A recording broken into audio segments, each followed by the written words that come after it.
You are now tuned in to BAR Sports Media, and the NFL offseason grading period from BAR continues on. This week we're doing the NFC South. One of those teams did exactly as I asked them to do. One of these teams in the NFC South did exactly as I asked them to do. And the others, we'll break that on down. Tay, what do you got as your number one squad in the NFC South as far as how well they did in the offseason? I think I like the Falcons offseason the best. Oh, okay. Yeah, I like the Falcons offseason the best. They had a sneaky before we get into too much discussion. Before I forget, a sneaky addition, because remember this includes everything that they did in the offseason. Adding Jeff Ulbrich for their defensive coordinator. Sneaky good addition there. I like it a lot. I like it a lot. Help boost that defense up. Yeah. Keep going. Yeah. I like what the Falcons did. They haven't had a good pass rush in a couple years. It's been since they were in the Super Bowl. So they definitely went out and got exactly what they needed. They got aggressive.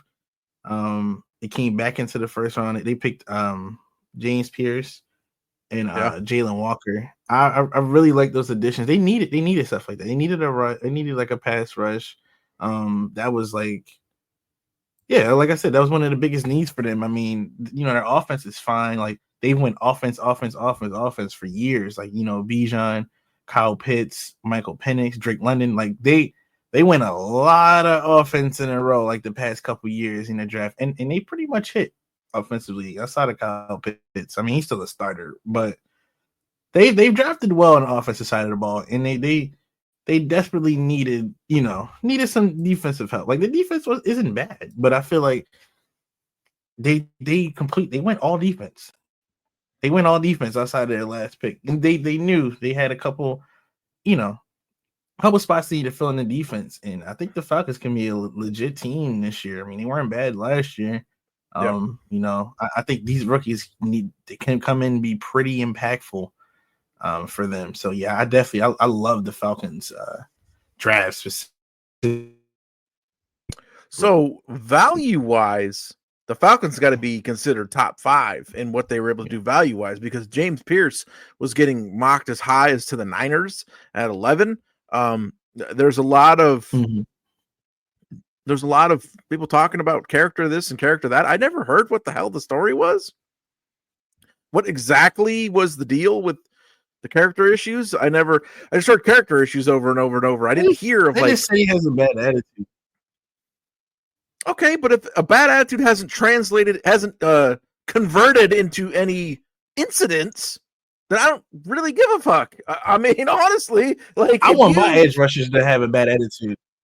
Yeah, I don't know. As long as he's not doing shit, as long as he's not committing crimes, as long as he's not a bad fucking member of the community, who gives a fuck? Y'all are some pussies out there, man. Any fucking ways.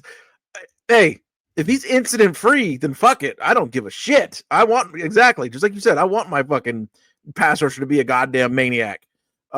That on top of them getting one of your favorite players from the college season last year, Xavier Watts, way later than I think a lot of us thought he was going to go. He could be an impact starter immediately at safety, and they got him what was it, the 3rd round, 4th round? He went quite a bit later. Yeah, quite a bit later than we thought he was going to go. So I don't hate your pick of the Falcons. Between, like we said, it was all defensive additions. Jeff Ulbrich coming in, those 2 pass rushers, getting the safety later. Fantastic stuff from the Falcons. My personal favorite, I'm guessing yours is right behind, is the Panthers. Adding Bobby Brown, a solid defensive tackle. This is what I was begging for it in our draft run up. I said the Panthers, both of them should be there. Most likely will be there. If you guys don't pick either Tyler Warren or Tedorock McMillan to help out Bryce Young, then everybody in that fucking building should be fired. And they didn't. They picked up Tedorock McMillan, what I thought was an awesome draft pick for them. big target for Bryce Miller. Gives him a true wide receiver one type guy in there. And other good additions, Trayvon Mooring is a big time hard hitting running back, or excuse me, safety. Running back Rico Dowdle, good stuff out of the backfield. A lot of notable additions on defense to boost them up. They were the worst pass or rush defense in the league. And then they brought in Derek Brown and Tron Wharton to run stuff in defensive tackles. Rookies, Nick Scorton was another good high draft pick for them coming off the edge. I love that they supported Bryce Young with a big playmaker, a wide receiver, and then they attacked all of their severe need areas on defense. I really like what the Panthers did. Did you have them number 2 or somebody else? Yes, I did. Panthers, they've been trying to improve their roster, and it's not going unnoticed. Last year they paid for multiple guards. They drafted Xavier Legette in the first round. They drafted Jonathan Brooks. He's been hurt, but they're trying to get the offense in check. And they added T-Mac. They paid a lot for Bryce Young. They haven't had a franchise quarterback since Cam Newton, and they were tired of that. And I get it. And I think Bryce Young can be a fine quarterback. So you got to give him a team. You can't have him throwing to anyone. Like Adam Thielen is the best receiver. That's not gonna cut it.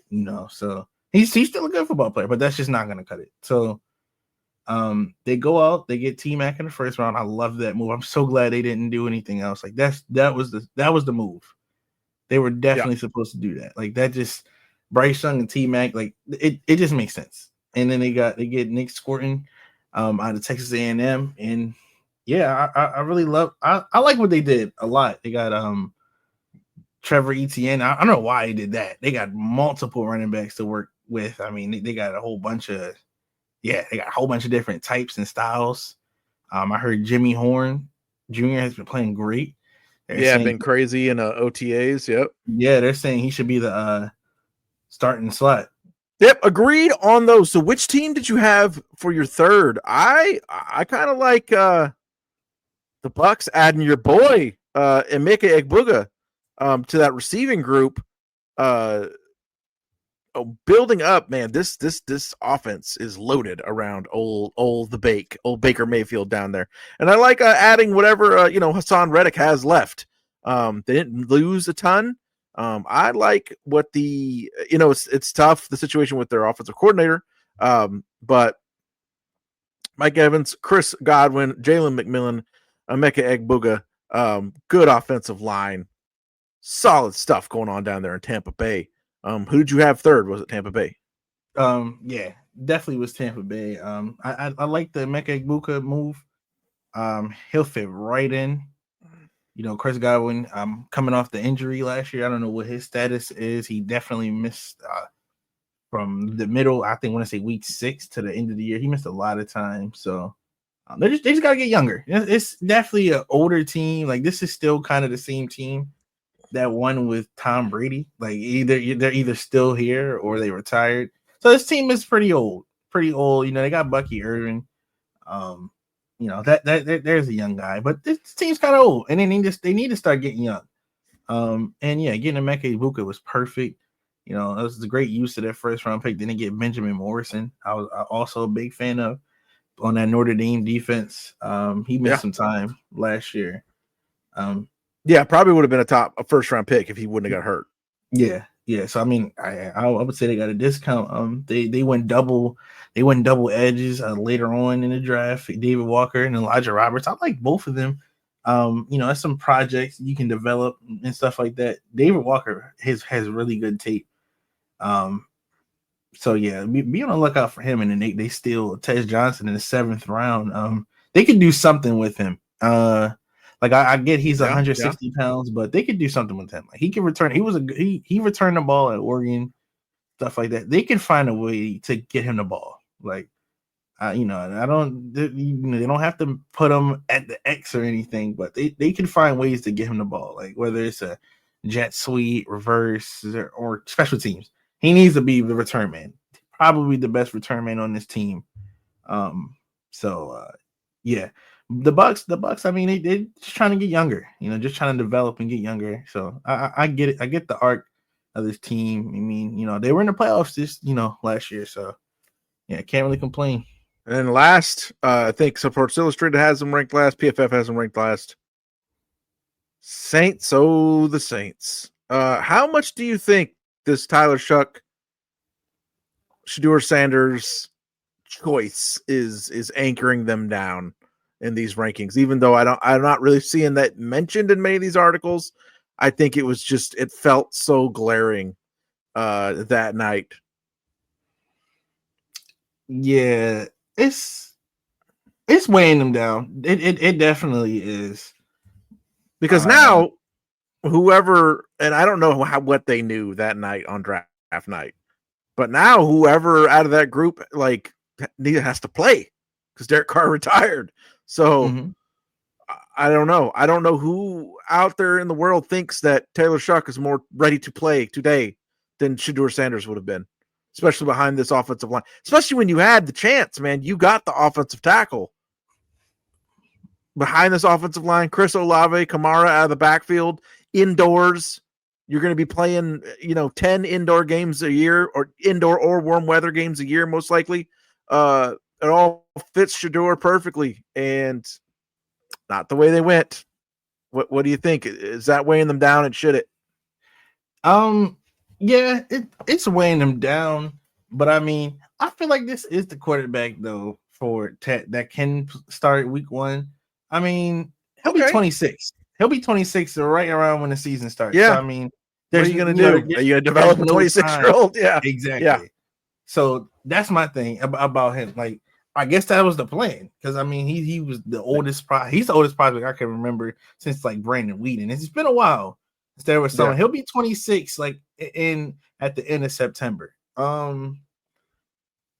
He's a cool prospect, but if he was 21, he'd have been a first round pick. But it's the fact that he's 25 going on 26, and he's has a ton of injuries. That's why. That's why he's getting drafted at the age of 25, because he's had so many different injuries, so many season injuries. So I think he'll be okay. But they should have went Shedeur. I mean, I guess they didn't want to deal with him.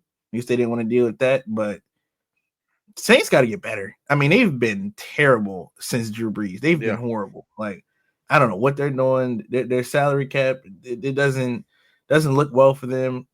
Their line's good though. That's one thing about this team. They don't play about their line. Had a good offensive line. They're going to keep having one because Banks was a highly touted prospect. Yeah. So and I don't mind. I don't mind continuing to develop and put stuff in there. I mean, they get that cap unfucked. Keep building that line. You got a wide receiver 1 and Chris Olave. Shit. I mean, that might be an attractive place for a free agent quarterback. Like I said, 10 games at least in warm weather or dome. Or wait a minute, no, it'd be more than that because they get 8 home games, 9 home games, and then playing the Falcons and stuff like playing that. the Falcons, and then warm weather, Tampa Bay. Most of the time, you're going to get warm weather. Not terrible weather in Carolina. Right. I mean, shit. They get that thing. They get the cap fixed a little bit. Might be an attractive place for a free agent quarterback, I would think. Yeah. But things going to maybe be a little nasty this year. Well, that is all for DAR Sports draft grades this week. Tune in. We'll have more NBA playoff stuff. Listen back to our thoughts earlier on this season. It's kind of played out that way.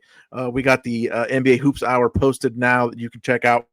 And, of course, all the stuff we got going on over on the United Football Media. We will continue with NFL off-season grading as the season goes on. Me and True will be back with a new World of Wrestling next weekend.